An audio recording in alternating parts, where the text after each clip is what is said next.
Since the beginning of democratic South Africa, there's been a lot of discussion about how black economic empowerment has only benefited a few black people.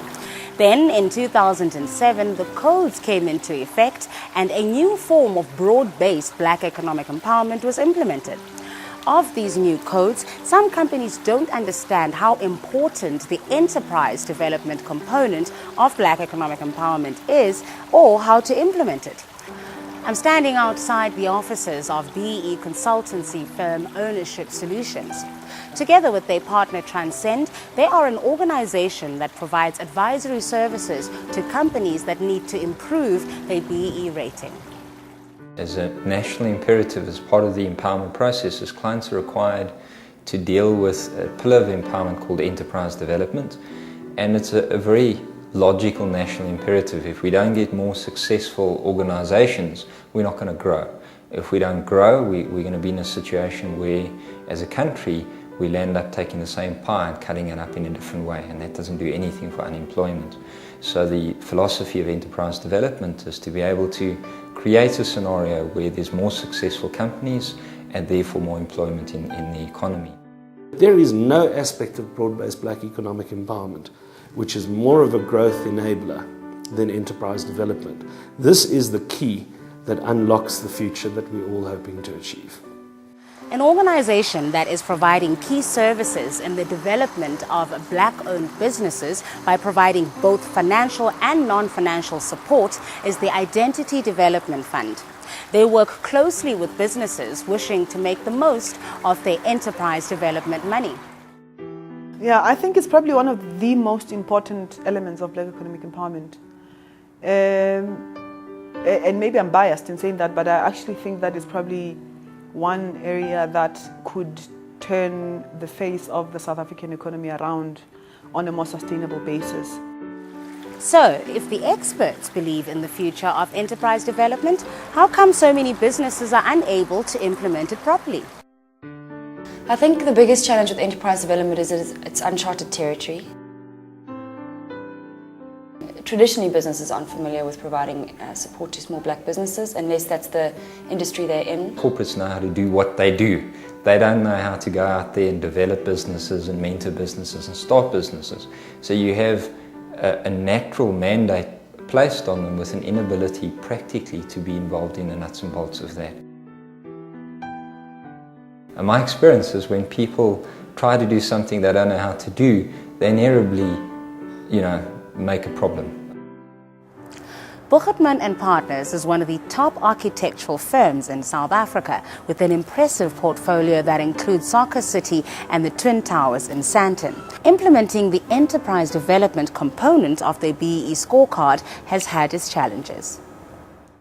We had major problems in understanding how to firstly get to grips with the scorecard and what were the best avenues to be able to get points from a broad-based point of view. We needed to find avenues, and we also needed to be able to rely on someone else to put their energy into these sorts of things and people that are knowledgeable within this field. Another issue for businesses trying to address the enterprise development component of their BEE scorecard is their inability to find the right beneficiaries of their support. It can be a huge issue trying to find these emerging entrepreneurs who have the right levels of dedication and confidence to become the next generation of business leaders. As for the entrepreneurs themselves, they face many challenges that could potentially turn them into a statistic. The first problem is that I graduated when I was 15 from high school and I didn't have any tertiary education. So business was just something that I didn't know. I really needed some assistance because I was not an entrepreneur myself.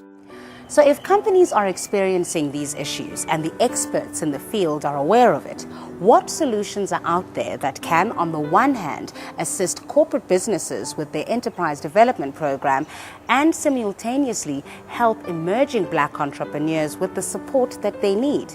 Are there companies that can connect the two?